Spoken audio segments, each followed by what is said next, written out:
নাগৰিকত্ব সংশোধনী বিধেয়ক বাতিলৰ দাবীত তাল বৰহোলা আছু আৰু 28টা জনগোষ্ঠীয় সংগঠনৰ আহ্বানত বৰহোলা আঞ্চলিক ছাত্ৰ সন্থাই কপাই তোলে বৰহোলাৰ বৰহোলাৰ আঞ্চলিক ছাত্ৰ সন্থাই জোৰ সমদল কাৰ্যসূচীৰ জৰিয়তে চৰকাৰক সকীয়াই দিব বিচাৰে যে অনাগত দিনত যদি নাগৰিকত্ব সংশোধনী বিধেয়ক বাতিল নকৰে তেতিয়া 28টা জনগোষ্ঠীয় সংগঠনৰ সহযোগত আৰু বৰহোলাবাসী ৰাইজৰ সহযোগত বৃহৎ কাৰ্যসূচী গ্ৰহণ কৰিব।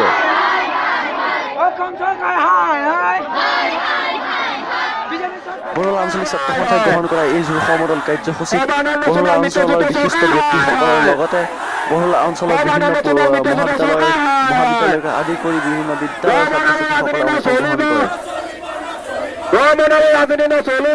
সৰ্বানন্দ সোণোৱাল মুৰ্দাবাদ, কেন্দ্ৰীয় চৰকাৰ মুৰ্দাবাদ, বিজেপি চৰকাৰ মুৰ্দাবাদ আদি বিভিন্ন শ্লোগানে উত্তাল কৰে বৰহোলাৰ ৰাজপথ।